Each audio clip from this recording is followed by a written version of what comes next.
Wednesday, May 31st, and this is Geeknights. Tonight I bring you my somewhat rambling coverage of Animazement. Let's do this. So I spent most of today in the South Bronx doing various odd jobs. How south were you? Very, very south. Left claw north, right claw south.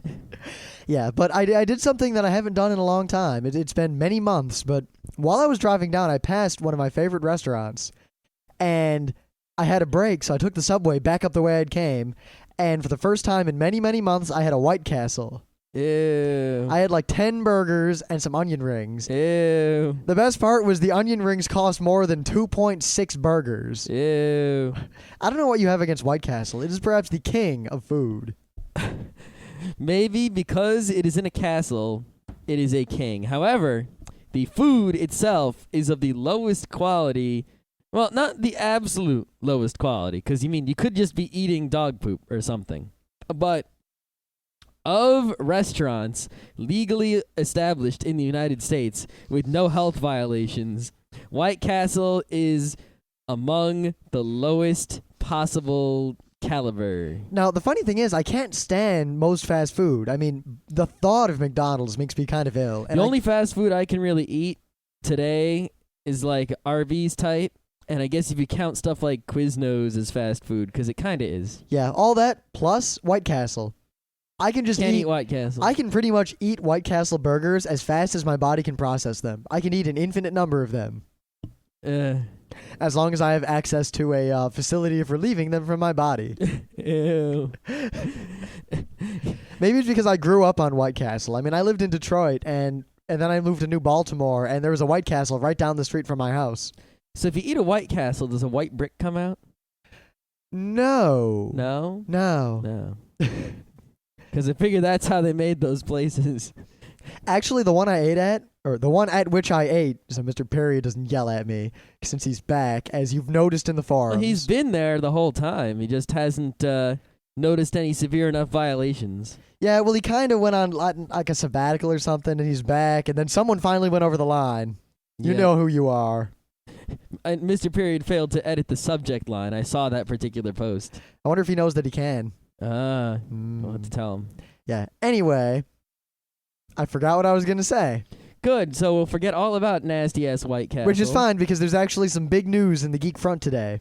Now, reports indicate that the Pirates Bay, the bastion of freedom and awesome, has been raided by the Swedish police and is shut down currently. Well, this morning I tried to go to the Pirates Bay because I was looking for some techno song from Norway. Oh, really? I think, no, was it from Norway? I can't even remember now. This Norwegian music's really picking up. I'm not sure. I was looking for something, and I knew it was from Northern Europe, and Pirate Bay is in Sweden. So I was like, what's up? Why isn't Pirates Bay working? I did a little trace route, and I realized Optima Online wasn't doing the blocking because I made it to the Swedish routers. And then I just kind of gave up. And then I got to work, and I looked at the news on Dig, and it said, Pirates Bay raided, oh my god, what the fuck? And I said, oh shit. Yeah, now normally I don't care about anything like this, but this isn't over with the raid. I mean, there have been countless little porn areas or wares areas or generally seedy parts of the internet where people would do this sort of thing. And they've come and gone over the years. But the Pirates Bay has been the highest quality, most reliable, and most resilient one ever.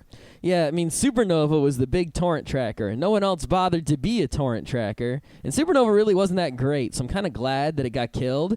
But when they came to kill Supernova, Supernova basically bent over and said, all right, and they opened the asshole.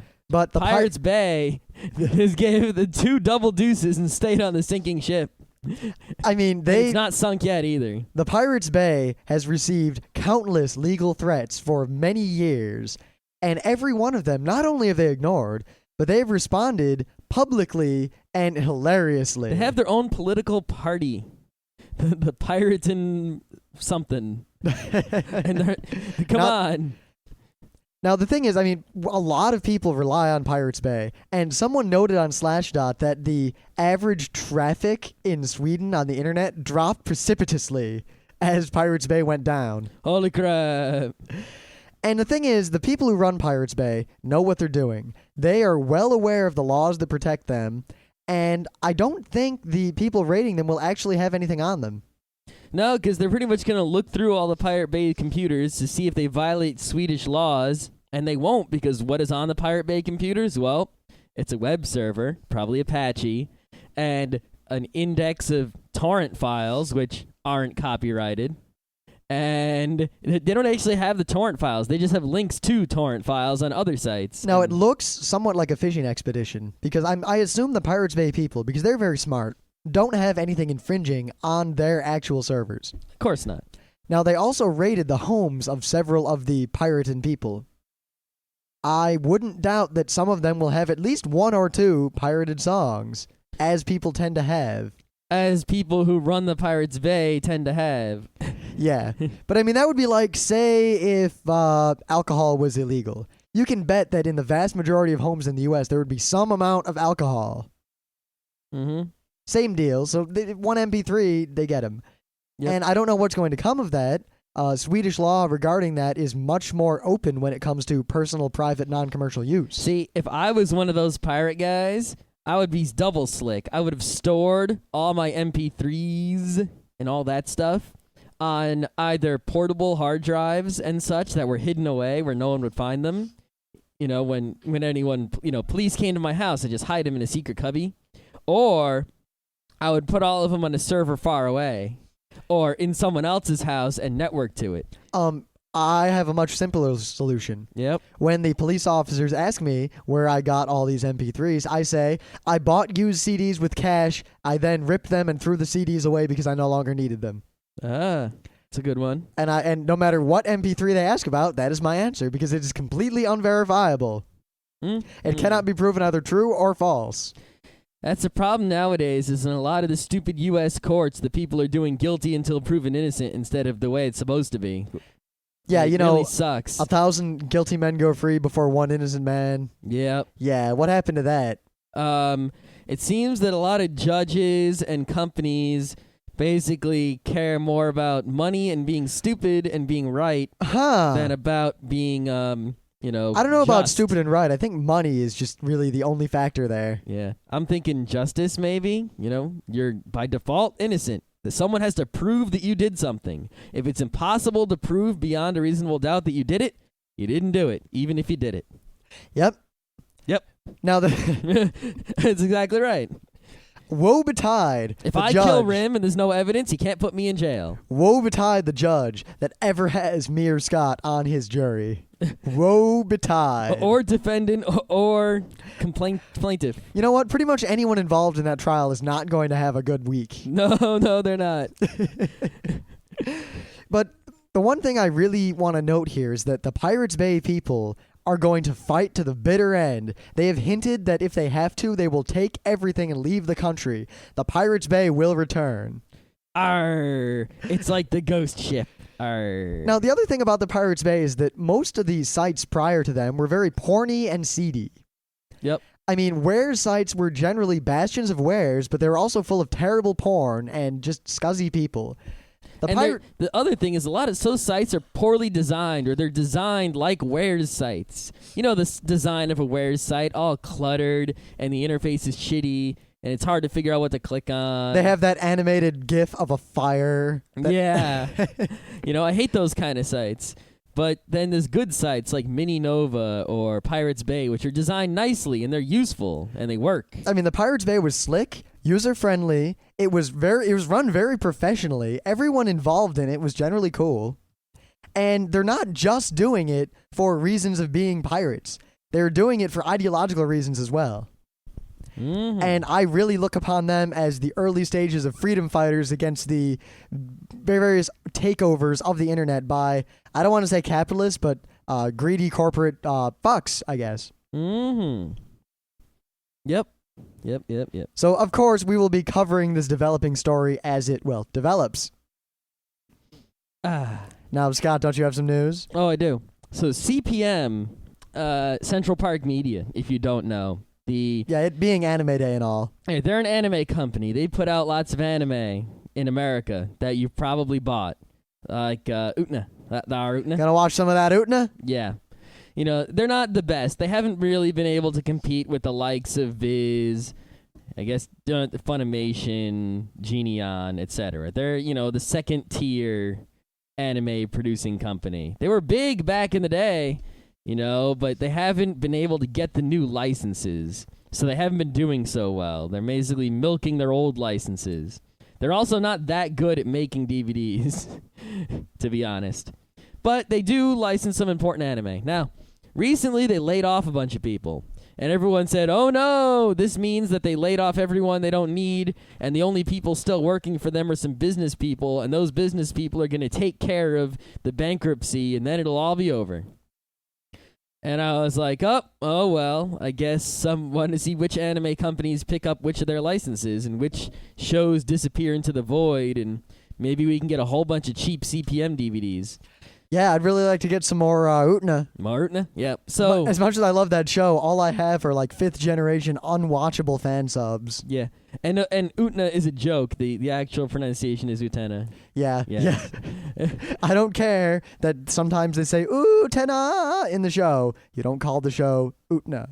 In fact, I saw an interview with Ikuhara, the crazy man who is partly responsible for Utena, and he said Shoujo Kakume Utena. You can hear them say it in the show. Sorry, this is just a pet peeve of ours because we've ran into people who, in a non-ironic way, would say Utna. Yep. And they'd say it just like that. Gonna watch me some Utna. You ever watch Utna? God. Down. Hootenanny. Ho down. Okay, so the latest news is that CPM, they're not bankrupt yet. They didn't file for bankruptcy yet, and we don't know if they're going to.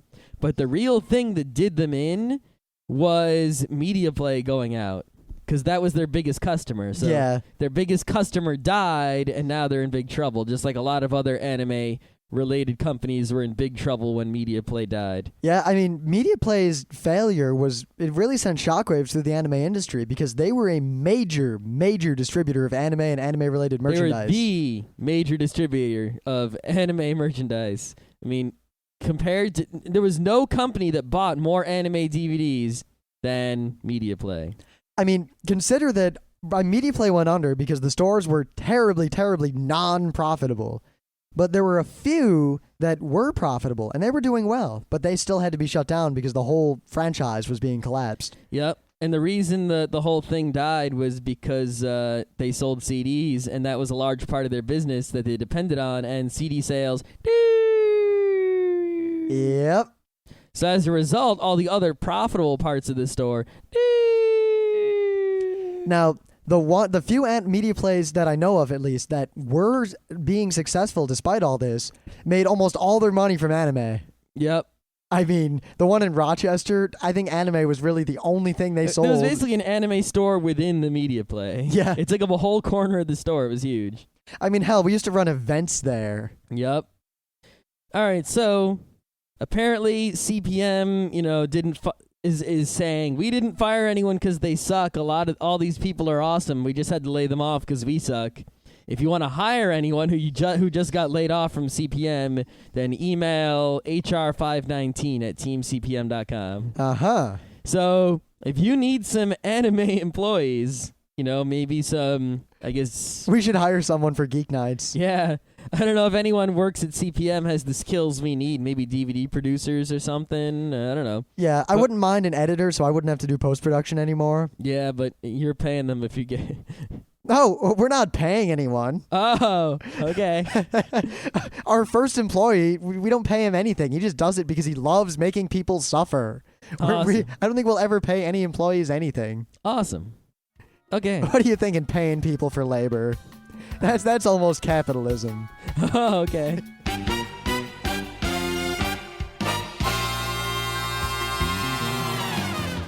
So it's Anime Day, and I do a lot of things of the day about Mario. Yeah, you had your furikake thing the other day. Yeah, that one wasn't so great, but it was something. And I guess, a lot of the Mario things I do are commercials or video game things or someone acting out a live action Mario. There's been like 2 or 3 of those. I do a lot of Mario things today. It's crazy. So I got another one. Great. Just to add to the glut of Mario things of the day. This one, though, is kind of crazy. I didn't even know it existed. It's an entire Mario anime. God damn, is this like a movie or an OAV or what? I can't tell. When was this made? I don't know. Why didn't we know about it until just now? I don't know, but it's old.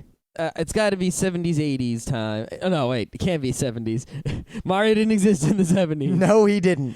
It's got to be mid to late 80s, early 90s at the latest.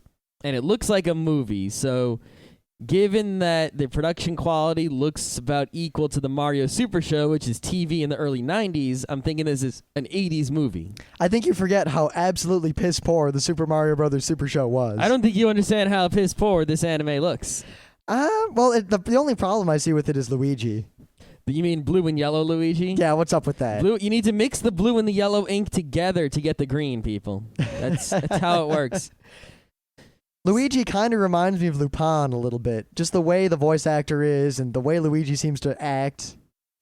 I guess kind of, barely. Like a little bit, like I thought of Lupin. Yeah, I didn't notice it until you said something, and then it was like, okay, maybe the tiniest bit.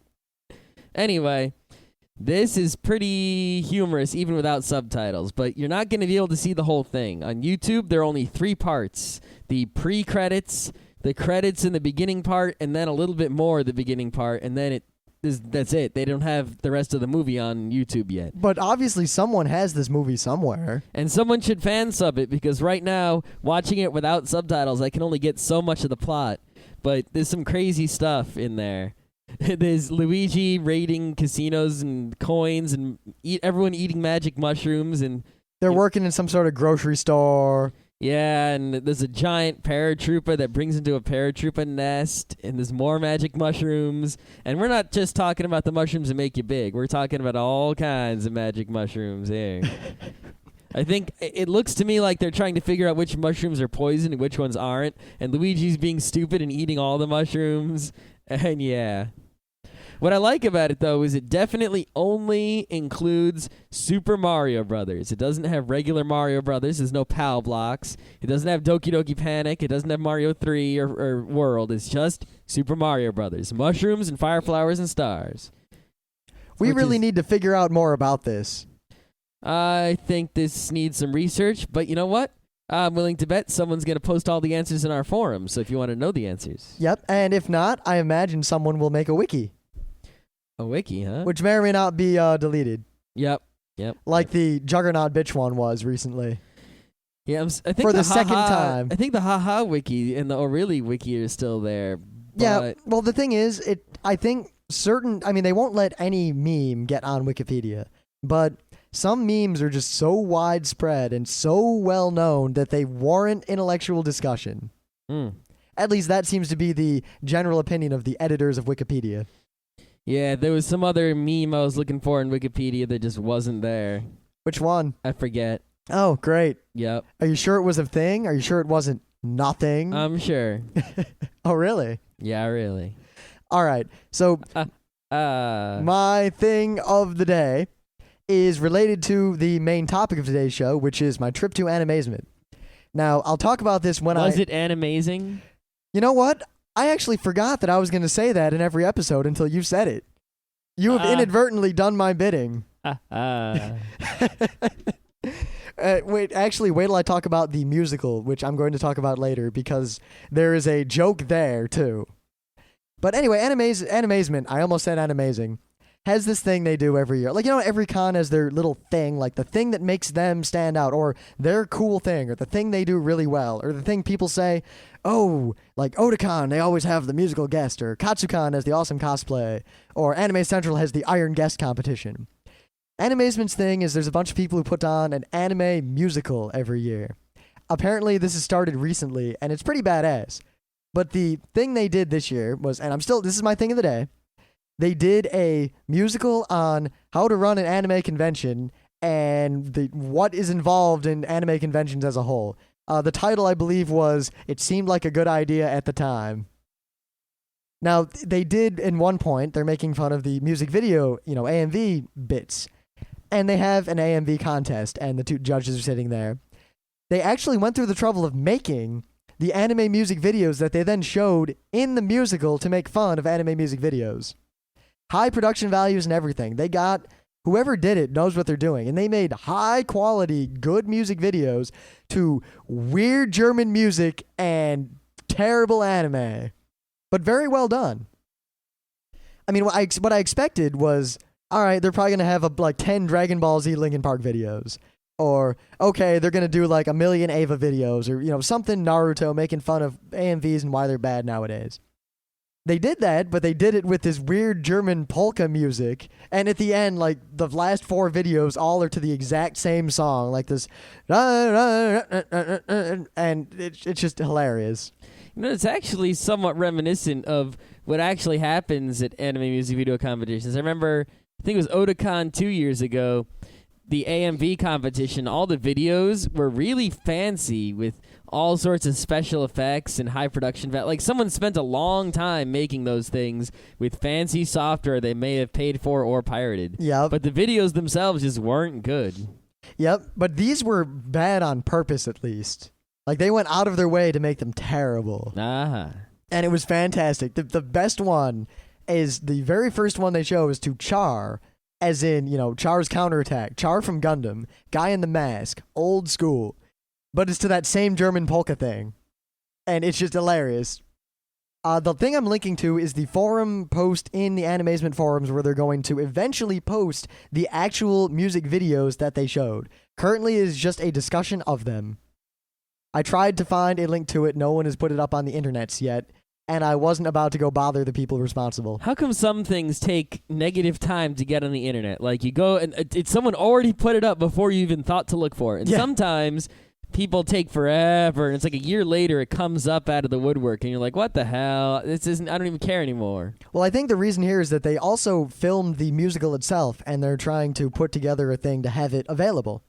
Yeah, but here's the thing is, making something like that available isn't really difficult. If they put someone like me in charge of it, I would have had it available before the con was over. Well, no, why does it take people so long to do this sort of thing? One, video is a lot harder to edit and deal with than audio. Two, they also have to deal with audio, which was spotty at best. Yeah, but the thing is, if you're making an anime music video, then yes, video takes a long time to edit and all that.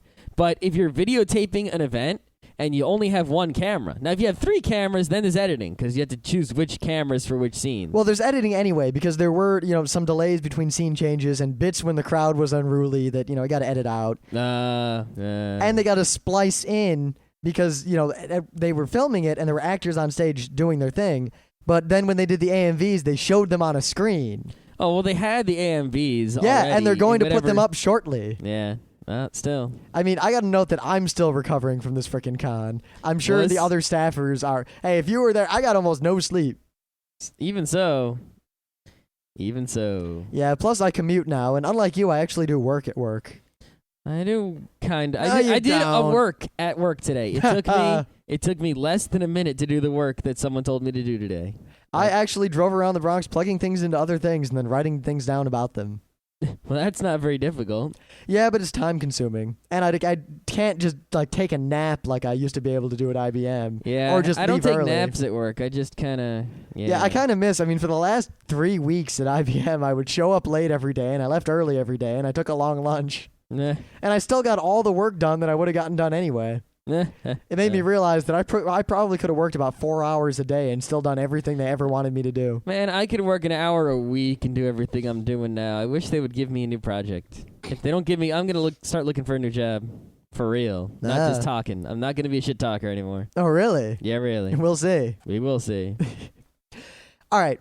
So today is Anime Day. Well, it's also Manga Comics Day because we're going to be covering other conventions next weekend and such. But today I am covering Animazement, which I alone went to this year, though I think next year I'm going to drag a whole bunch of my crew along because Animazement was freaking awesome. When I go to a con, because I've been to a lot of cons, I have a level of expectations based on what I've heard, what I see on their website, and everything.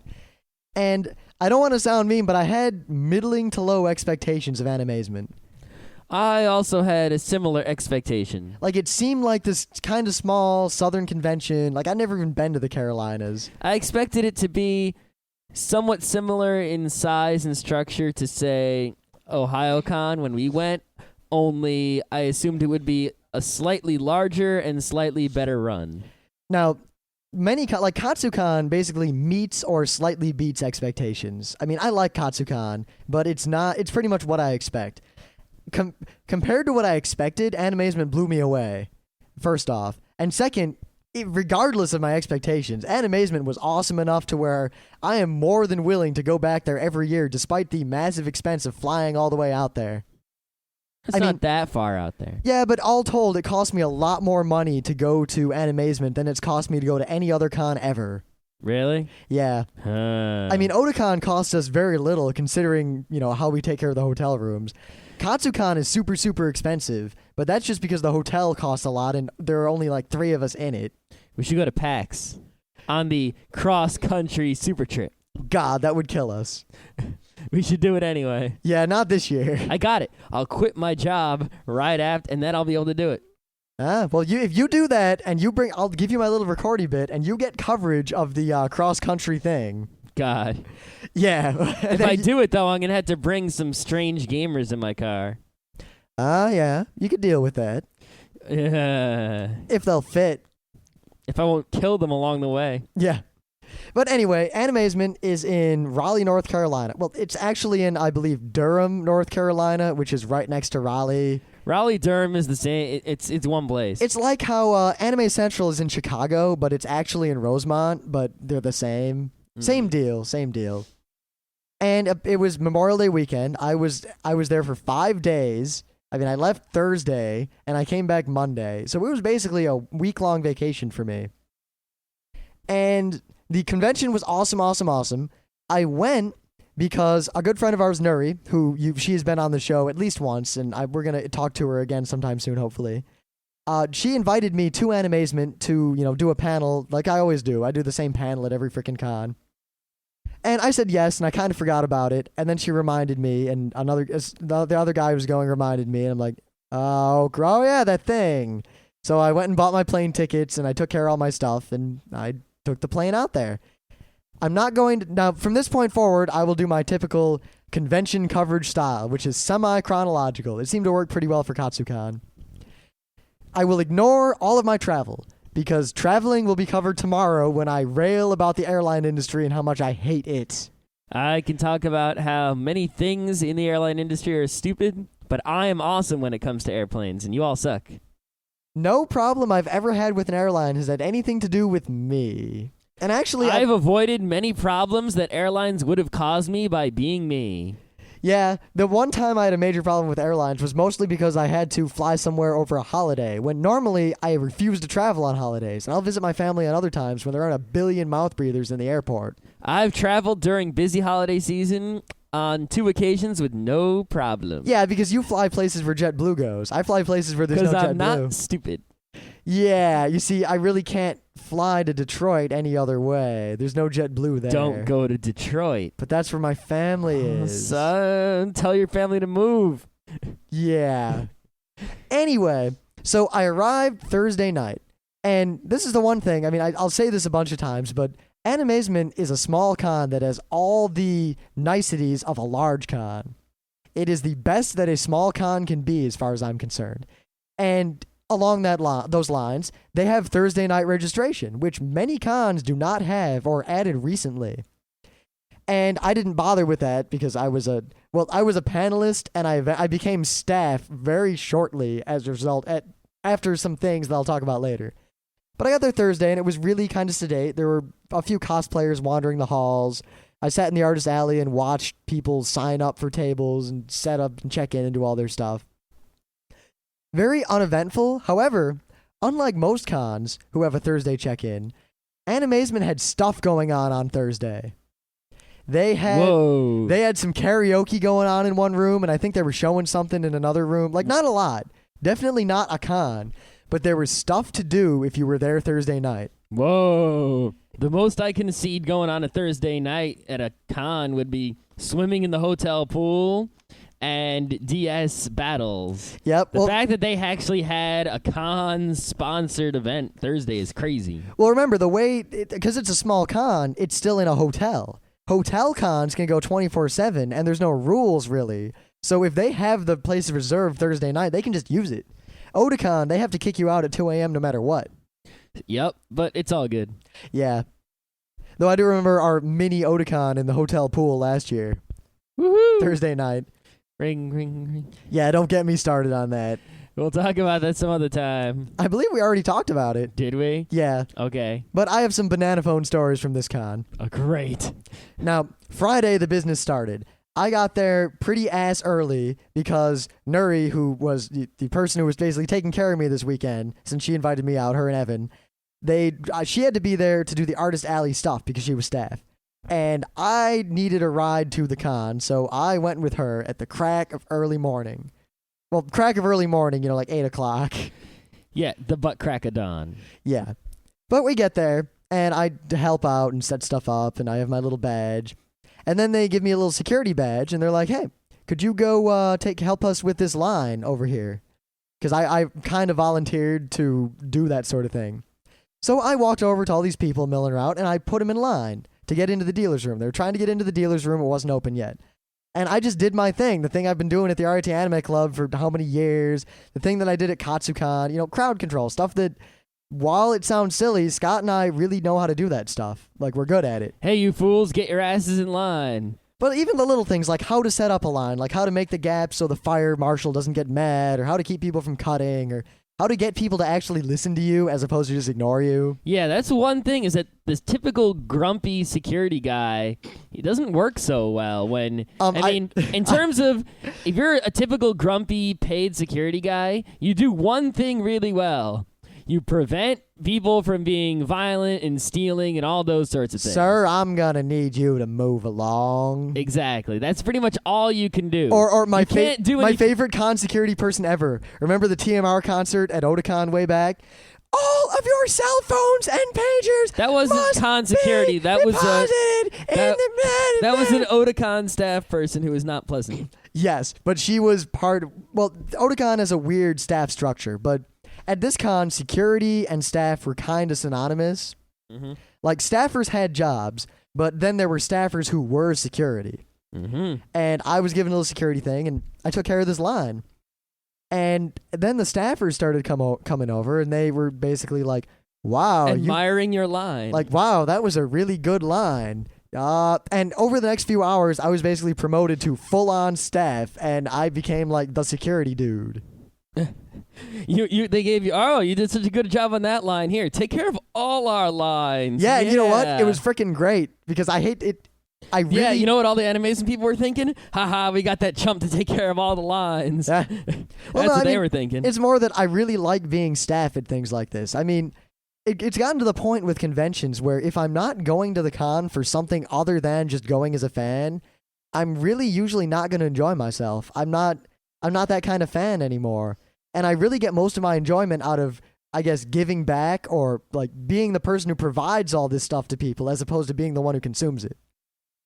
I'm slowly becoming a provider of services as opposed to a consumer of them.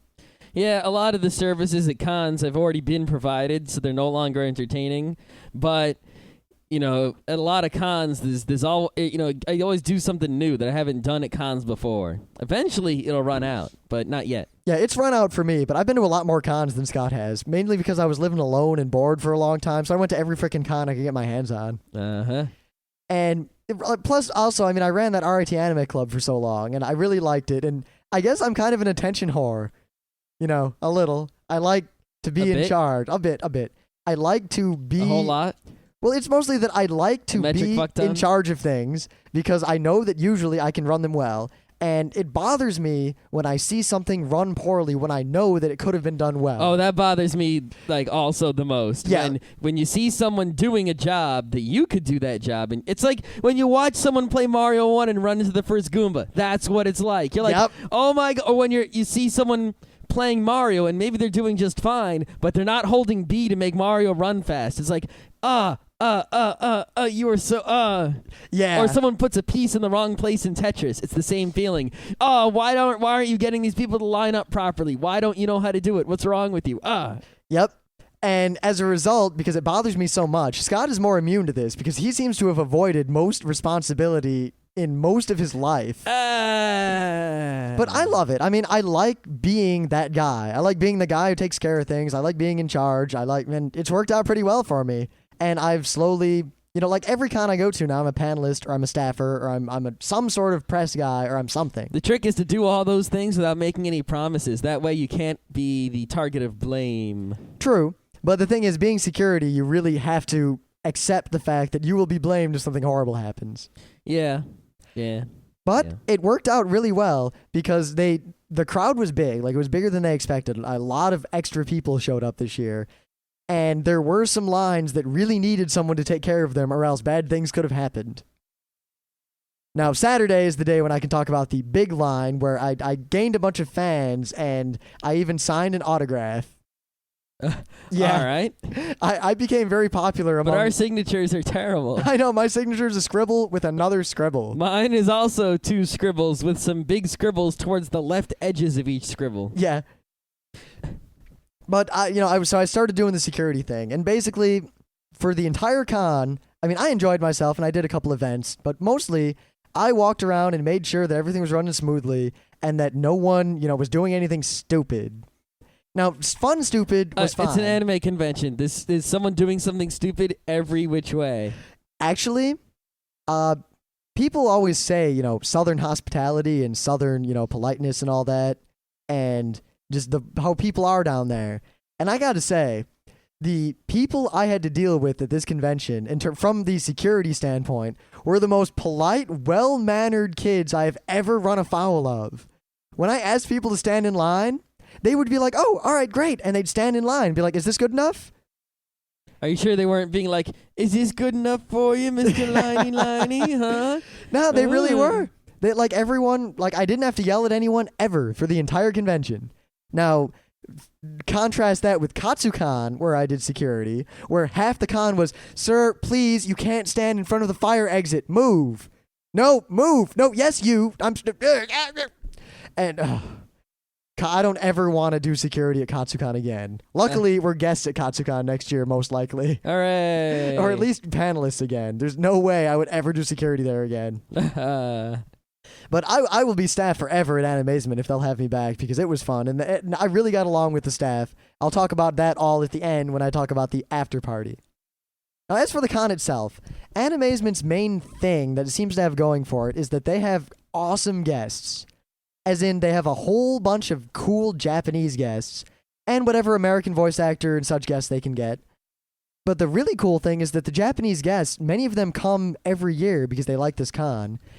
And all of the Japanese guests that come really, you see at Otakon or Katsucon, when you have the guests, they always have their entourage around them, or they're always kind of shielded from the con goers except for an autograph session, and they stay in a different hotel and they're protected. Well, that's because mostly Otakon specifically, if you let a Japanese guest out into the open, that there are just so many people.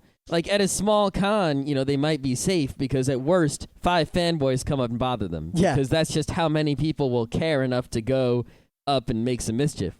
But at Otakon, the sheer numbers of people that will just, mob and start being stupid fanboys is insane. And that's why they have to do it that way. Yeah, but I'm sure they don't like doing it that way. I guess the difference here is that this is a con that has the kind of guests that a big con would get. I mean, Akira Kamiya was there, and that man is my freaking hero.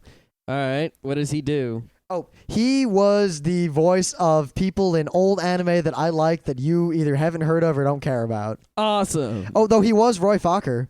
Oh, wait, the Roy Fokker guy? He was... So he's the Toga guy. He was, I'm trying to think of all the weird ones that people have not heard of. No, that's the guy who is Toga, and because it's all the same guy, isn't it? I'm trying to think of all the weird ones. He was Professor Tomoe in Sailor Moon, which was I'm a big fan of Professor Tomoe. Okay. He was Shotaro Mendao from Urusei Yatsura, who is another one of my favorite characters. He was also, now I didn't know this, apparently he's also a dub voice actor for American movies that get taken over to Japan. Ooh, it's pretty cool. He was Eddie Murphy in The Golden Child, and he was Mel Gibson in Tequila Sunrise. I don't know what either of those are, but that's okay. The Golden Child's actually kind of a crappy movie. Oh, he was Bond. He's the voice of Bond in Japan.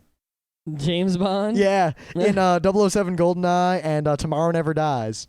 Awesome. He was Bond. Now, the thing is, he's a really cool guy, and he did a panel on voice acting. Now, normally you see a panel on voice acting, and it's always like some amateurs or like some people talking about voice actors. This was him, like, training the audience. Here is how to be a good voice actor. This and this and this and this and this. And it was really awesome. Like, I haven't been to a panel that I've enjoyed at a con in a long time, and this guy put on one hell of a panel. But they have a whole bunch of fairly big name guests, like cool people that you'd only see at a big con. But they're this little con, so there's a good chance you'll see them wander in the hall. You can shake their hand or say hi to them. If you know Japanese or their translators around, you can talk to them. There was Koichi Tsunoda, who was I'm trying to think of one of the. He did some stuff for Mazinger Z and Galaxy Express 999. Mm-hmm. I'm not going to list all the guests. You can look that up, but they were all awesome. That's one thing I notice about cons is I always look at someone's resume when deciding if they're a guest I care about or not, and says, "Oh, this guy was a character designer on blah," and I'm kind of like, I don't really care about character designing, but they never tell you if the person is cool or if that's what it's really about. Is this is a cool person? Who cares what they did? Yeah, and here all the guests were really cool. Mm-hmm. I mean, they were kind of big names, but they really had a lot of interesting stuff to say. And they were really cool about the autograph sessions. Like Caitlin Glass, she's a voice actress and a director and all this stuff. And some poor girl in the artist alley had her sketchbook stolen with all of her prints, except they left a couple of them in there. And one of them was this original thing of a character that she had played. Actually, it was Winry from Full Metal Alchemist in the dub. And the fan gave it to the staff to give to her as a gift. Like, this is my last thing that I have from everything that was stolen. I want to give it to you because it's your character. Aw.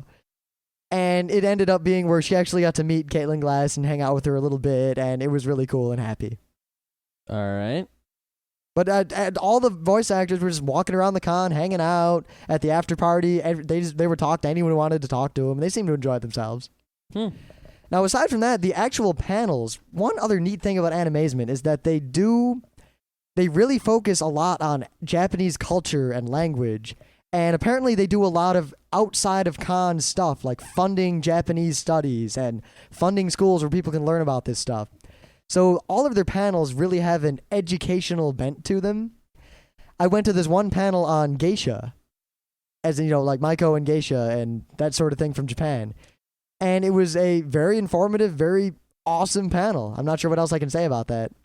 It's good to hear that there were a lot of interesting panels, because usually I look at the list of panels, and most of them are kind of blah, I don't care. I've seen a webcomic panel before. You've seen one, you've seen them all. Yep. That sort of thing. And, the first time I went to Otakon, I went to, the industry panel where, they had the Trigun guy was there. And it actually isn't so exciting. The only important part of going is when they announce new things, and you can just read that on Anime News Network the next day. Yep, the only things that are worth going to are where the guest is cool or the person talking has something interesting to say.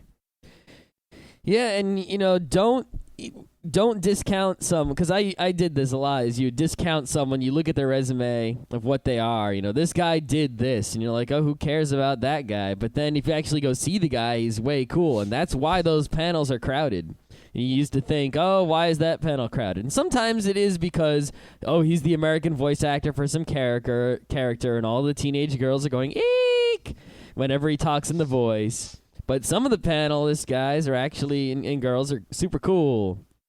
Now, I do have to say that one panel that was particularly awesome was the Anime Club Summit. Yeah. Yeah. Oh my god. You know what Akira Kamiya did? Non sequitur. In when they took Aladdin over to Japan, he was Iago. Really? Yeah, really. It says right here. Yeah, you should have seen this guy in person. This is just to clarify, this is not the Toga guy. That's and Because the guy who's Toga in Utena and Takahashi Ryosuke in Initial D is not this guy. Yeah, this guy is just awesome. If you ever, well, one, I think he's going to be at Animazement next year. I wouldn't be surprised. If you ever see him at a con, go to whatever he does because it's always awesome. He was Logan in Logan's Run in Japan. All the other guests were really cool. I'm not really trying to downplay all of them, but this guy is my hero. This guy's my man. Now, other highlights, because I realize we've been talking for a long time. You've been talking for a long time. Yeah, mostly me. There was just a bunch of little highlights about the con, and then I'll go back to some more long, detailed diatribes. Now, my Anime Club Summit panel was scheduled at 9 a.m. on Saturday, which meant I had to get up early again. I hate it when cons really need to start asking the person running the panel, Well, I was fine with it because they didn't really know what to expect from me. I mean, I was just some guy that some staffer said was cool and they should let come to the con and do stuff. Mm-hmm. So they were like, all right, and they scheduled me there, and I did the panel. And actually, when I started, there was one person in the audience. Great. The thing is, she was really interested in what I had to say, so we talked a little bit. And then a few minutes later, more people trickled in, and then more people trickled in. And then a freaking gaggle of people came in. And at one point, this mother and a whole bunch of high school girls came in. And they were interested. They were trying to start an anime club at their high school. And they came to my panel specifically to hear my wisdom. Mm-hmm. And it was an interesting experience to be giving this lecture and having all these high school age people taking notes. I felt like a teacher. Whoa, scary. But at least they were taking notes. A lot of people don't listen to what we had to say at those panels. Yeah. Well, at this one, I mean, it's like the Otakon one where we do the same thing. The people who came were people who actually wanted to know about this stuff. And I think the panel went really well. I'm going to try to run it next year with Scott Johnson, the legendary Scott Johnson. Dun, dun, dun. And one interesting thing I noticed about Animazement is there was a disproportionately large number of both furry fans and Dolphy fans. I have no statement to make regarding that, other than that there was a significant number of furries and there was a significant number of Dolphys. Take that as you will. Yeah. They were definitely not an overpowering force, and I have nothing against them other than, no offense to people who are into Dolphy, it's cool, but it's also a little creepy. But yeah. I know you're not all creepy. I think it's just that I notice the creepy ones because they're the ones who treat the doll like it's a little tiny human being. I think when you spend that kind of money on a doll, if you're not going to be crazy enough to treat it like a human being, then you're going to recognize how stupid you were for spending the money and hate yourself and sell it to someone who is insane.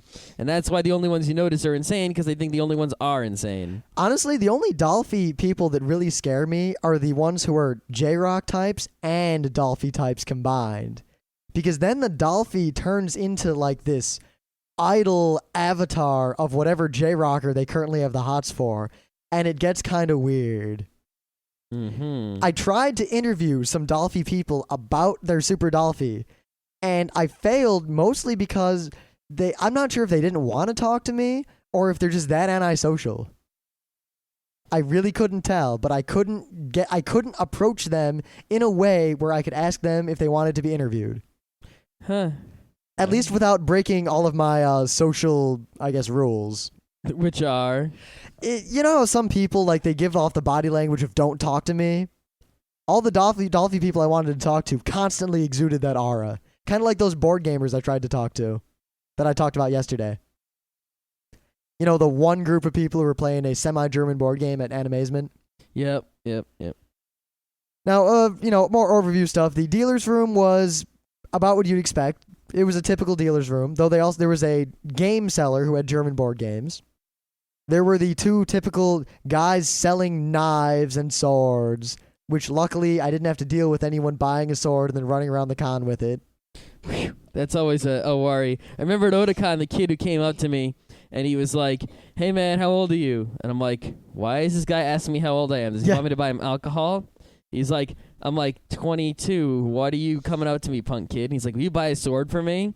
And I just said, no, get the hell away from me. But what I should have said was, how much does a sword cost? And then he would have said something along the lines of $75. I don't know. And I would have said, give me $200 and I'll buy you the sword.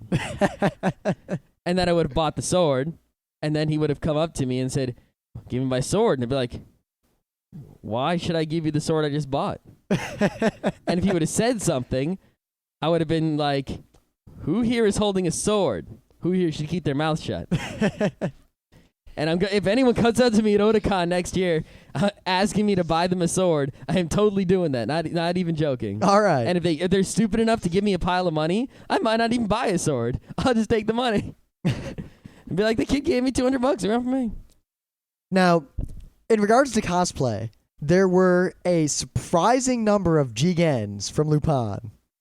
Really? For some reason, there were at least 4 of them, maybe 5. I'm not entirely sure if there were 4 or 5. There were at least 4. There were 2 Lupin groups, each of which had their own Jigen, plus just Jigens on their own. Jigen's always been a moderately popular cosplay, but what is with that number at that small of a con either means there's some sort of local Lupin interest or something, because Lupin hasn't been on Cartoon Network in a while. Yeah, but Lupin is real popular among people who know about it. Lupin is real popular among people who know about it, but how are, more people? I don't know. There was also a very large number of Rukias. I don't know who that is. There was an awesome Bato. Yeah, Bato. And my favorite 2 cosplays at the con. Number 1. Well, number 2. I'll start with number 2. My second favorite cosplay at this convention was a bunch of guys who dressed up as Fark.com. They had a whole bunch of big pieces of paper that basically had Fark posts on them that were like they were in an anime thread. Really owls and ha-has. There were ha-has and really owls for real? And everything. Every cliche Squirrels you could think of. with big nuts. It was, and the thing is, they had markers and pieces of paper, and they kept making more posts and walking around constantly. There was a point at which they were entertaining a small portion of the cosplay line for quite some time. Mm-hmm. I would have interviewed them, but I was standing in a tree, which I'll get to in a minute. I thought you already talked about the tree when I wasn't paying attention. I don't think I talked about it fully. Okay. The other awesome, number 1 thing was someone dressed up as Jameson. Yeah, if you don't know who Jameson is, you got to be watching some Ghost in the Shell Standalone Complex. Yeah, Jameson, the costume was really well done. It could have been done better, but the concept alone was worth more than enough. There's a picture of it on Fans View. Maybe we'll link to it. The item itself was really high quality, and the way he did it was really cool. And I like costumes like that, like the unique costume that isn't what you'd think or what you'd expect. You wouldn't expect anyone to dress up as him. If someone said that, you'd say, you couldn't dress up as that. That's stupid.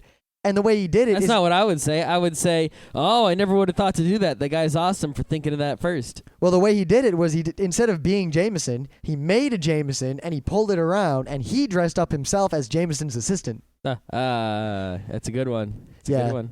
Though I got to give props again to the Bato, because he did the perfect Bato smile. Hey. There was also this little kid. He was 7 years old, and he was dressed up as a very good, cute Link. Man, all the little kid cosplays kind of freak me out. Like when the mom is dragging around a little Mega Man, a little Proto Man. I'm always kind of like, yay, Mega Man and Proto Man. Well, at least in this case, it was definitely this kid's idea. This kid is all about Link and all about anime. Okay. Yeah, and his mom is like, yeah, he's getting into this stuff, and I gave her some recommendations of what to watch. Actually, shows. I talked to a lot of parents. Animazement is it's probably the most family-friendly con I've ever seen.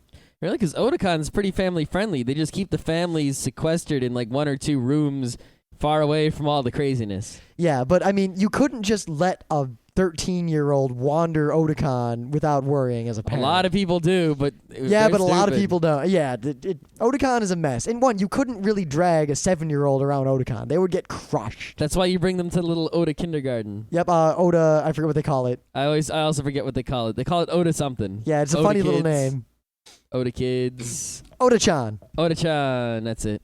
But Animazement, there were a lot of parents there who were taking their kids to their first anime con. No, remember at UberCon we talked to that cool dad. Yeah, who read we did. Uncle Scrooge comics.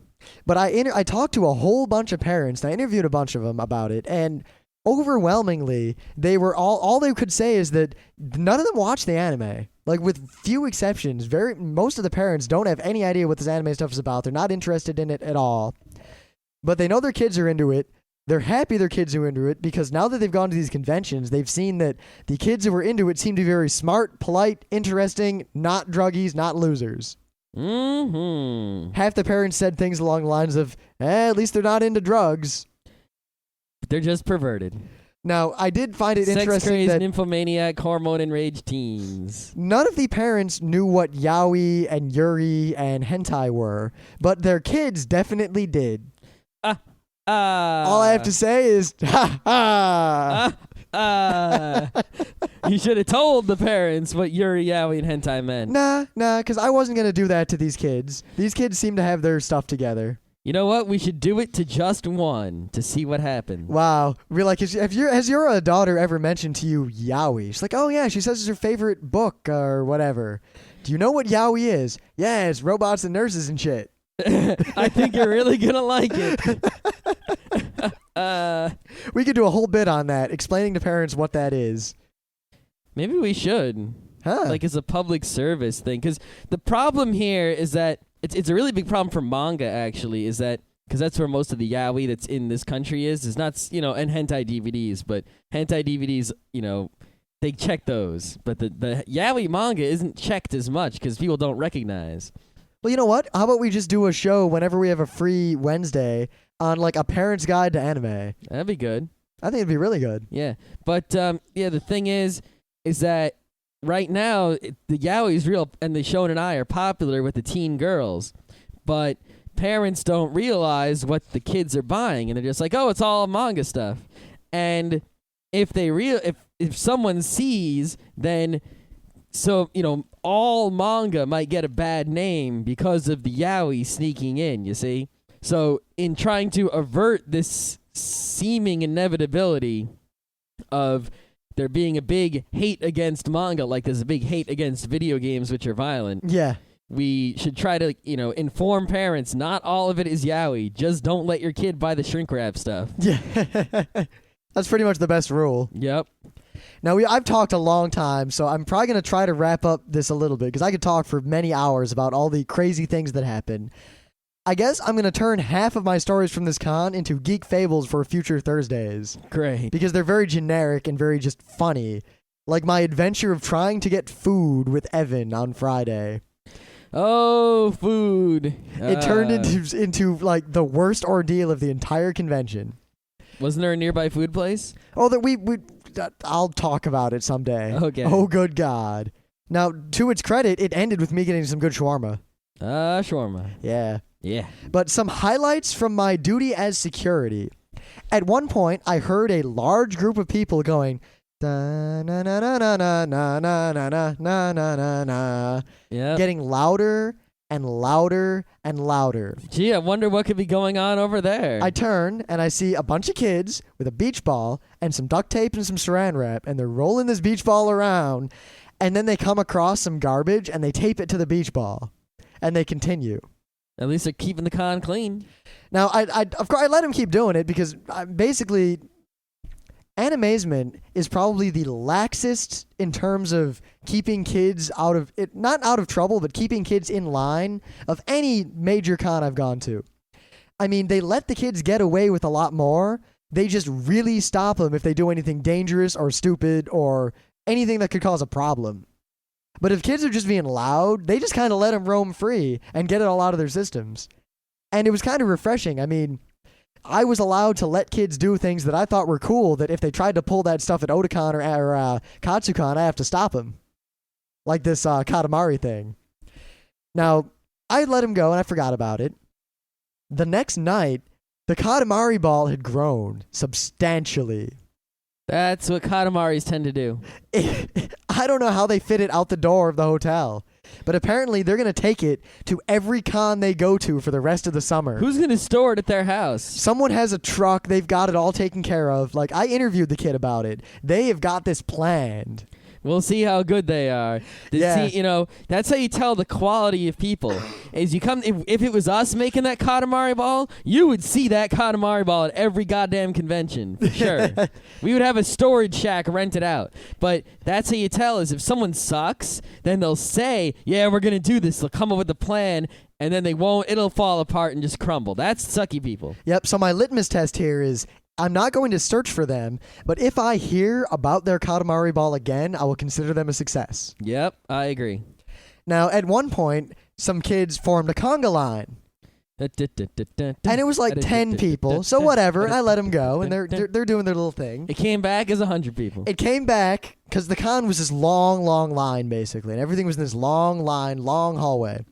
It went to the end of the con, it turned around, and now it was a danger. Now it was a mob that was running at full tilt in a conga line fashion. Whoa, they can't run in a conga line. You have to have the nice, slow, cool conga line. It was basically a line of fans kind of holding onto each other's backs, running full bore. No. Growing and growing and growing. You're supposed to do the conga, and the guy in front needs maracas. Now, at this point, I could not catch them because while I can run faster than a crowd like that, I can't run faster than a crowd like that through a crowd.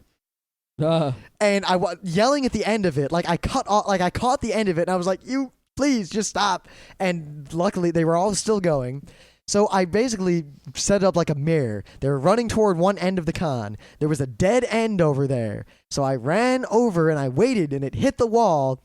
And if it was going to turn around, I was going to be like, "All right, you had your fun. That's enough." And luckily, they ran into the wall and kind of derailed into a mass. Mm-hmm. And it all collapsed. And actually, later on, like Saturday, because this happened Friday night, I was talking to another staffer, and they came up, and they were like, "Can we do the conga line again?" And she had the most brilliant idea. She said, "Yeah, you know what? If you guys can get one going around the entire outside of the hotel, that'd be really awesome." And I didn't see those kids for like an hour. That was brilliant. Did they actually get it going around the outside of the hotel? You know what? I don't actually know, but they tried, which meant they weren't bothering me. At one point, a bunch of guys decided to have their own mini rave. You know, every con has the dance. Well, every big con. They had a little boombox, and they set up in the middle of a hallway and started having a dance just in the middle of the day. Oh, yeah. It was awesome, except for the fact that it was completely blocking off any sort of traffic. Oh, no. Now, I walked over, and I was like, guys, and they all look at me, and the music turns off with this look of like, "You're not going to stop us, are you?" Oh, yeah. And I was like, "You guys are awesome. Could you take it around the corner to that big open space and do whatever you want?" Oh, yeah. I have never seen kids be that thankful and happy, and they put on a cool little party for another hour at least. Oh, no. Wait a minute. Now, another group of people, I believe this was Saturday or Sunday, they decided that they were going to have this out of the blue. They did this, and they stood in the middle of a big hallway area, and they started having a revivalist church meeting. You told me this. Yeah, that sounds pretty terrible. That is pretty terrible. But no, it was actually a revivalist Church of the Leet Master. Wait a minute. The Church of the Master? No. Dun, dun, dun. I don't think we ever told the story of the Church of the Master on this show. Nope, we'll tell us the story of the Church of the Master in the future. Yep, that'll be a geek fable because the moral will be we should have bought the Church of the Master. Yes, you should have bought the Church. Wheel of Morality. You should have bought the Church of the Master. But what they were doing is they set up this little congregation, and they did like a typical Southern revivalist thing. Only Can I get an OM Jesus? And it was all funny and silly and totally in elite speak. Like one of them would read a serious sounding scripture-y thing, and then the other guy would be like, "OMG, WTF, Abraham." And it was really hilarious, and I give props to these guys. They also said, I interviewed them, that they're going to try and go around to other conventions and do the same thing and try to make it a thing. I give them the best of luck. Yeah, as long as they're not using it as a Trojan to actually get some religion going on, it's all good. Luckily, one of the guys involved was that way. He was trying to Trojan horse it? Yes. Now, fortunately, the rest of the people involved seemed very much of the mind that this is just funny and cool and no more than that. Yay! Oh, yeah! And then, Animazement has one awesome thing that they do. Every con, the most painful experience ever is getting in line for the big event or getting in line for the cosplay. No, because I don't get in line for the... Well, you get in line for the big event. It depends. Like the Laruku concert. Well, that wasn't really a line. That was a line. Kind of. The fact It that was like a snake.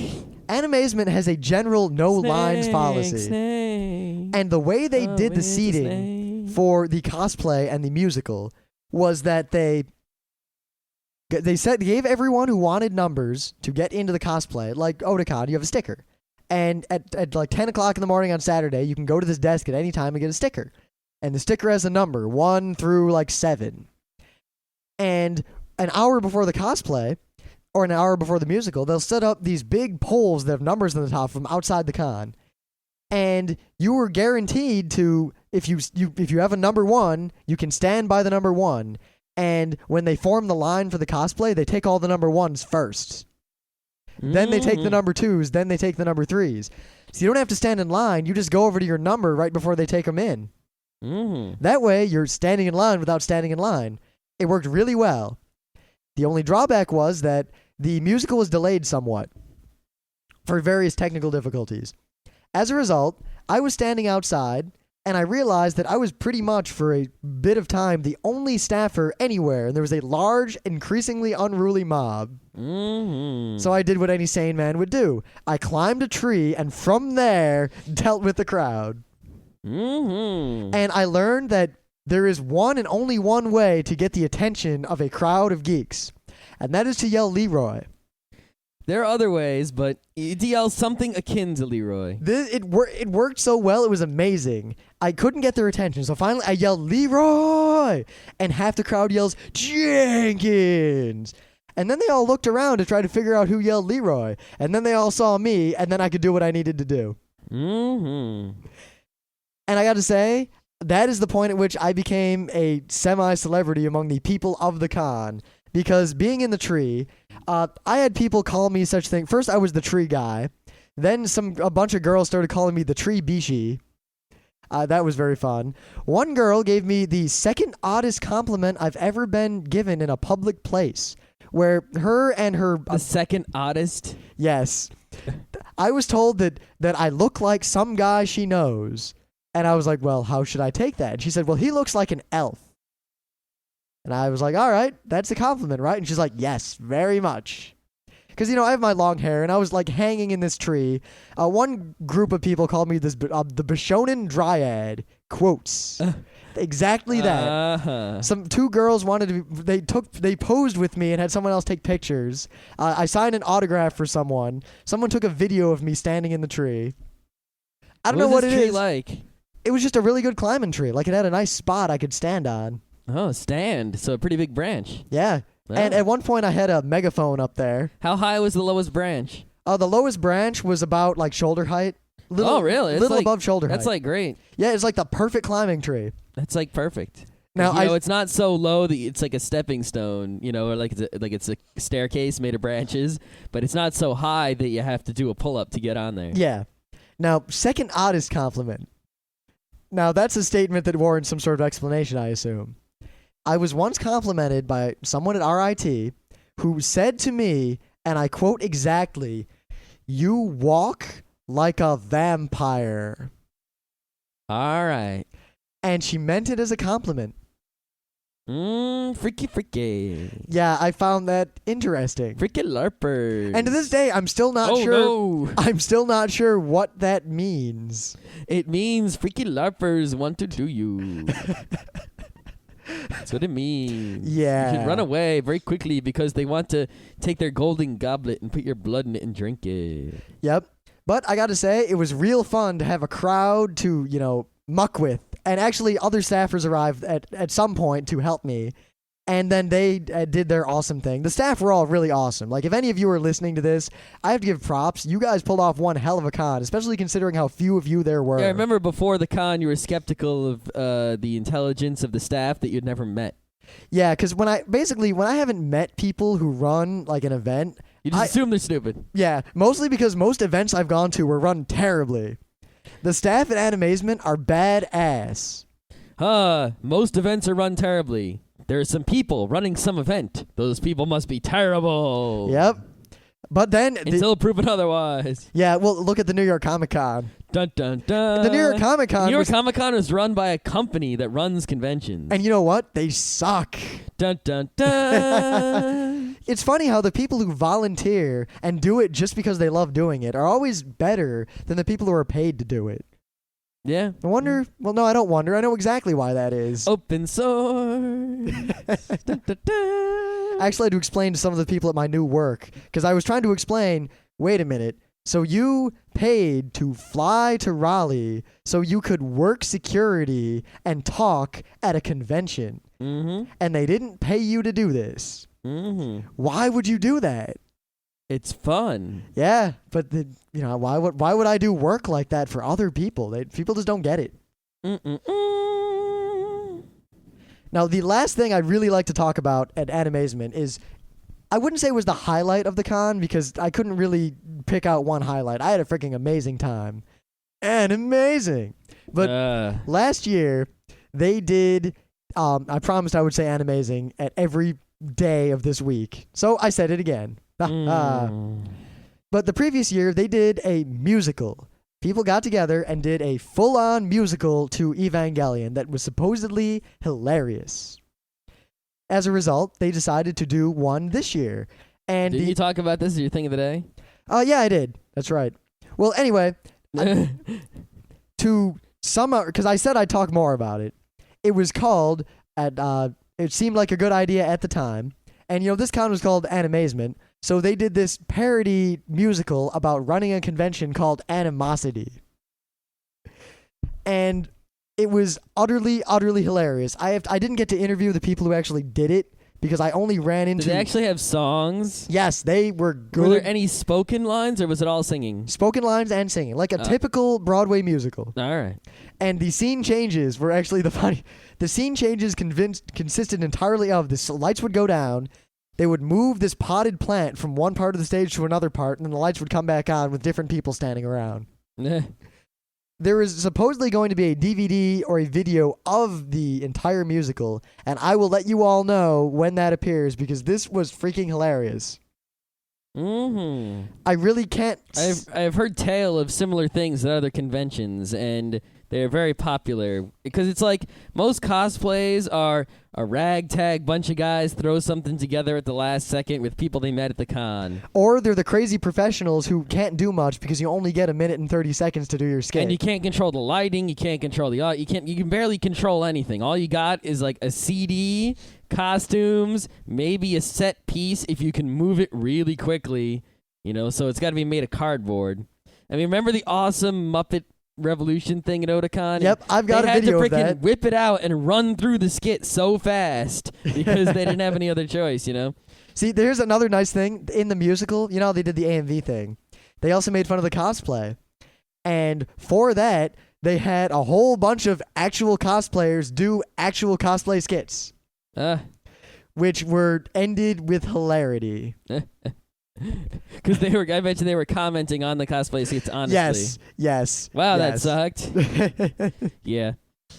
So, is that all your Animazement action? Actually, while I have a lot more I could say, I'll probably just hold off and talk about them as stories in general as opposed to coverage of Animazement. All right. And while I also have all the interviews I did at Animazement, we don't have a Windows computer to get the interviews off so I can put them in this episode. Oh, right. So because they were mostly generic, I didn't ask so much about Animazement, but I asked about anime cons in general. Whenever I get a chance, I will use them for that. I asked a lot of people why they go to anime conventions, and I got a lot of very interesting answers. You should send him over to those Anime World Order guys so he can do his search for the truth business that he keeps doing. Oh, yeah. Or in the very least, I'll do a bit about my version of the truth and send it to him. Ooh, yeah. That'll be a good idea. Yeah, it's an even better idea. Because I interviewed a lot of people at Animazement. And send him like Rim's search for the truth at Animazement. The interviews were mostly awesome. Almost everyone I ran into was great. And other than one guy who... These two guys, I tried to interview them, and they were really excited. And one guy was giving me a normal interview, and they were both normal people. Like, they were smart, cool people. One guy, and he's from the Carolinas, like, he's a local, but he didn't have much of an accent. Once I turned the mic on, he started talking in the most horrid backwater, like Southern Alabama accent I've ever heard. Some folk will never eat a skunk, but Then again, some vocal like Cletus, the slack-jawed yokel. Hey, Ma, get off the damn roof. Ow, dang it. But the guy was doing it on purpose, and afterward he said something like, maybe it'll scare the Yanks away from the con. But he was really funny and cool, and he was just basically making fun of people who live down there who don't understand anime cons by pretending to be one of them. But once I turned the mic off, he turned back into a normal person and told me what he really thought. Yeah, all right. This weekend, as in June 4th, I guess? Yeah, give or take. Let's see, tomorrow's June 1st, Friday's 2nd, so 3rd. Right? Today's Wednesday, Thursday. Whatever, this weekend. Right. This Saturday, Rim and Scott will be attending Wizard World Philadelphia as normal con-goers. Yeah, so at best, we're going to be like kind of press, but without any of the press credentials. Yeah, we're going to be walking around. We're going to talk to some other podcasters that'll be there. We'll be with our friends. We'll be buying comic books. We'll be interviewing people. We'll be talking to comic book guys. You know, we'll we probably won't go to any panels. We might not even stay there all day because it's not the biggest con. Yeah, and we'll just jump over to the Jersey Shore as soon as we're done. Yeah, we're going to make like the once through, then we'll make the twice through where you go digging through all the 50-cent bins and the dollar bins for the cheap comics, and then we're out. So if you are near the Philadelphias, then head on over there to the little tiny comic convention in the big Philadelphia Convention Center. Yep. And on Sunday, don't look for us, and on Friday, don't look for us because we will be at the beach. Ha ha. Because on the Juggernaut beach. That was dumb. Don't worry. That I couldn't resist. And come on, comic convention, Juggernaut, beach, get it? Fuck you. Yeah. Now, my final thoughts on Animazement, because my coverage was again kind of fractured, partly because I originally intended to go solely as a panelist and as a press guy, you know, my coverage of the con. Because I ended up being staff and doing all the awesome stuff and, like, just being staff the whole time, I didn't get to cover the con so much as I was a part of it, which is something I didn't expect to do. So I didn't really have any of the notes or anything I usually take when I go to a con. Mm-hmm. So I can promise you that at least our coverage of the next few cons we go to will be much more, I guess, regimented. Yep. Because like I said, this weekend, Wizard World Philly. The weekend after that, nothing yet. The weekend after that, Anime Next. We'll probably be going to at least one day of Anime Next. Yep. And of course, when Otakon comes, not only are we going, but we're doing a full-on Geeknights show there. Now, at Otakon, well, it's 90% confirmed. Yeah, 90% confirmed. And I'll tell you this. If we somehow don't have our Geek Night show for whatever reason, I'm still doing the Anime Club Summit Extravaganza. Yep. And in addition, we can always do our Geek Night show in the hallway in where there's no people walking around. Yeah. So, also, so you know, we're going to be at like every day of Otakon, and the week after that is the quote-unquote Week of Awesome. We're not sure exactly how we're going to handle Geek Nights that week because there's no internet connectivity. We might prepare like 4 best of episodes and have them automatically post each day, or we might not do podcast that week, or we might podcast from the Week of Awesome. Yeah, sort maybe of like, you know, when Jeopardy is on, like, you know, not where it usually is and it's somewhere else. We might get or they do someone Wheel we of Fortune know. on the beach. We might get someone we know. If we don't have any way to get internet connectivity easily, we'll just call in on our cell phones every day to a friend who has Skype to record it and then have them upload it and everything. That's a little crazy. That's not so bad. Just do a short, like Penny Arcade, when they go to cons, they do the sketches. We'll do the sketches, only audio.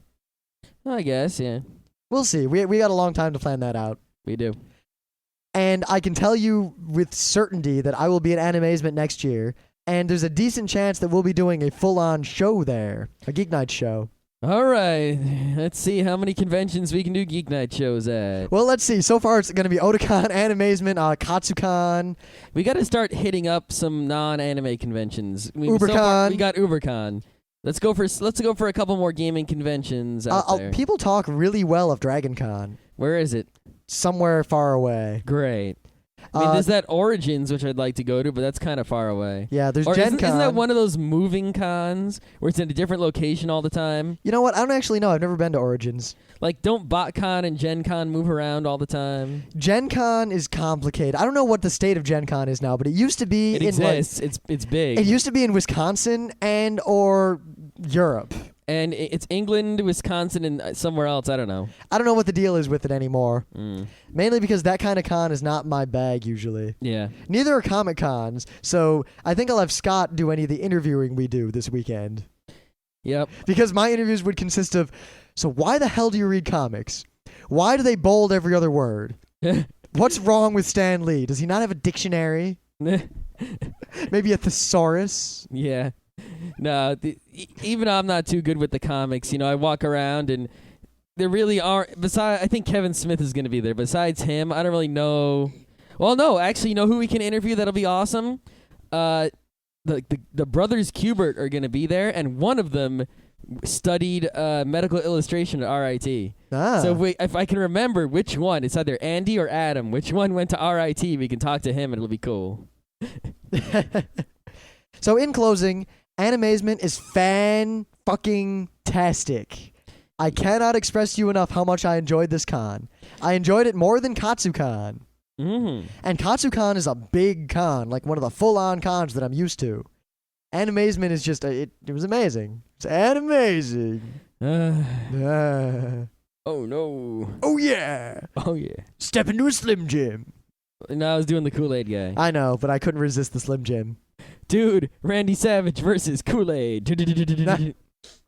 And my last little bit about Animazement will be simply that I subsisted almost entirely on Red Bull, multivitamins, Starbucks coffee, and Penguin Mints. Scott Speed thanks you for your support. Yeah. Until the after party when I ate sushi. It was the first real food I had pretty much all weekend. Yuji Ide thanks you for your support. Inside jokes. Yeah, and once again, I'd like to give a shout out again to the staff of Animazement. You guys really put on one hell of a con. I'm not just saying that, because if you listen to my coverage of other cons, I will not be polite if I don't like a con. No, we're brutally honest. Me more so, but... You should hear what we said about the New York Comic Con. See, the way Rim is, you know, we're both sort of honest. The thing is, I'm honest in that I say exactly what I think, no more, no less. Rim will say, if something was good, he'll say it's awesome, oh my god. And if something was awesome, oh my god, he says it was holy crap. Peeing in his pants, holy crap. Yeah, and if something was a little bit bad, Rim will say, it's terrible, it's bad. Yeah, I'm a and I'll logarithmic be like, scale. it's bad. I'm a logarithmic scale in either direction. Yeah. But really, all joking aside, Animazement was an awesome con. Mm-hmm.